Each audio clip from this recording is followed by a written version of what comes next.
17 April रे बृहस्पति कृत्तिका नक्षत्र को जीवा द्वारा एवं 1 मे रे 13 मास पई बृहस्पति वृष राशि को जीवा द्वारा बिच्छा राशि व्यक्ति मानक उपरे कौन सब प्रभाव पड़िबो कौन सब फल मिलिबो से विषय आज आम आलोचना करिबा।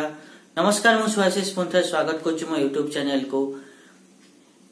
एही बृहस्पतिंकर गोचर बिच्छा राशि व्यक्ति मानक उपरे कौन सब प्रभाव पड़िबो एवं शनिंकर अढ़ई जो बिच्छा राशि व्यक्ति मानक उपरे चलीची ताहा बृहस्पति केते दूर एही गोचर समय रे दूर करि पारिबे कि नहीं से विषय आज तो आमे डिटेल्स रे कथा हबा।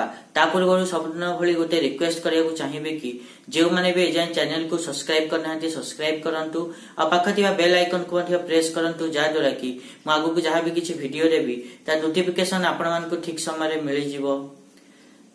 प्रथम कथा ला कि 17 एप्रिल रे बृहस्पति जो कृत्तिका नक्षत्र को जीवे। कृत्तिका नक्षत्र होउची सूर्यंक नक्षत्र एवं सूर्य बिच्छा राशि व्यक्ति मानक पई दशम भावर अधिपति एवं एही समय बृहस्पति मध्य षष्ठ रे गोचर करिवे 1 मे जाए एवं ता सहित शनिंकर अढ़ई मध्य चलीची।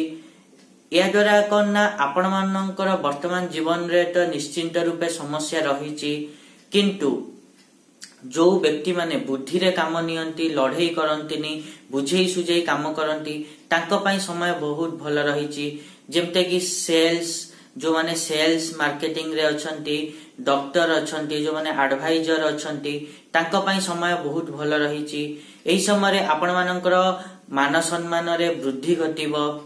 खास करके जेतेबेले 1 मे रे बृहस्पति आपण मानकर सप्तम भाव रे गोचर करिवे सेतेबेले आपण मानक प्रतिष्ठा ना रे बहुत वृद्धि घटिबो। प्रमोशन रो भी मध्य जोग रही एवं कार्य क्षेत्र रो जो स्थान अछि ताहा मध्य परिवर्तन हेई पारे। ता सहित बृहस्पति सप्तम रे बसी निजर पंचम दृष्टि रे आय भाव को देखिबा जोगु आपण मानक आय रे मध्य वृद्धि घटिबो।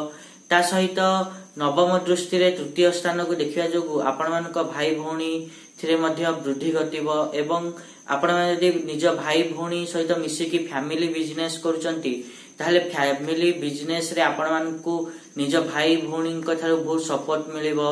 आपण मानकर परिवार वृद्धि हेई पारे, संतान वृद्धि हेई पारंती किंबा विवाह करिवा द्वारा परिवार वृद्धि हेई पारे।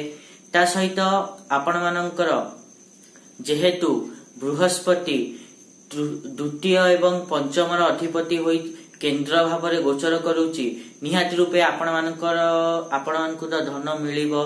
ता सहित आपण मानकू मानसिक शांति मध्य मिलिबो।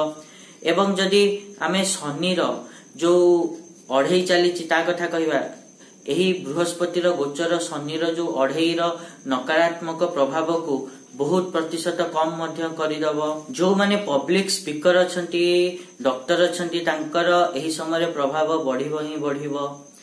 एत थिला बिच्छा राशि व्यक्ति मानक पई बृहस्पति रो जो गोचरीय समय किभली फल दबो। आशा करिबी कि मु जा कहिले आपण माने ठीक रे बुझी पाथिबे।